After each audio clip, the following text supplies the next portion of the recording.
నరేంద్ర మోదీ గారు ఒక షాకింగ్ నిర్ణయం తీసుకున్నారు. తన కాన్వాయ్లో సగానికి సగం తగ్గించేమన్నారు. దాంతో ఎస్పీజీ షాక్ అయిపోయింది. సగానికి సగం తీసేస్తే చాలా సెక్యూరిటీ కవర్ చేయడం కష్టం అవుతుంది, సెక్యూరిటీ ప్రాబ్లమ్స్ వస్తాయి. నరేంద్ర మోదీ లాంటి ఒక పవర్ఫుల్ ప్రధానికి సెక్యూరిటీ సగానికి తగ్గించేయడం అనేది చాలా కష్టం. దాన్ని రీప్లేస్ చేయాలంటే కష్టం. ఆయన ఏమంటాడు, ఫ్యూల్ ఎక్కువైపోతుంది, మనం పాటిస్తేనే కదా ప్రజలకు కూడా మనం చెప్పాలంటాడు ఆయన. అయితే ఆయన ఏం చేశాడంటే, దాని ప్లేస్లో మీకు సెక్యూరిటీ ఇబ్బంది అయితే ఈ బ్యాటరీస్ ఉంటాయి కదా, ఎలక్ట్రిక్ వెహికల్స్ వాడండి, కానీ కొత్తవి కొనద్దు.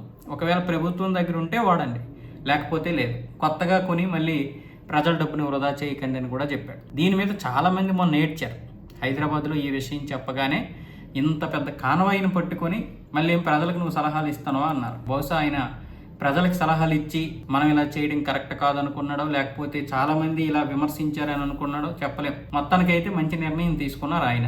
అంతేకాకుండా అన్ని రాష్ట్రాల సీఎంలకి, మంత్రులకి, విఐపీలకి అందరికీ ఈ పిలుపునిచ్చారు.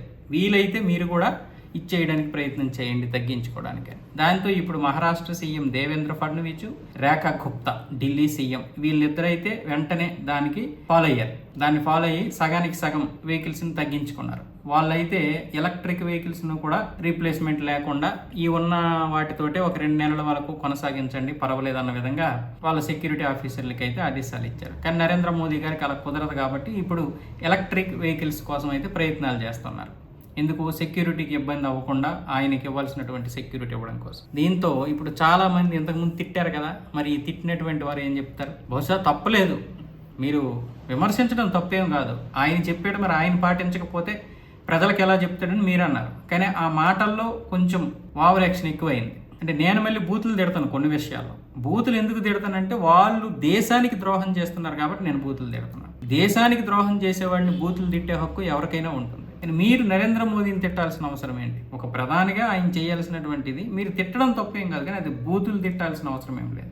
మరి ఇప్పుడు బహుశా ఇవన్నీ ఆయనకి కనిపించి నిర్ణయం తీసుకోవచ్చు, లేకపోతే నేనే ప్రజలకు చెప్పి నేను పాటించకపోతే కరెక్ట్ కాదని కూడా ఆయన కనిపించవచ్చు. ఆయన తక్కువ అంచనా అయితే వేయలేం కదా.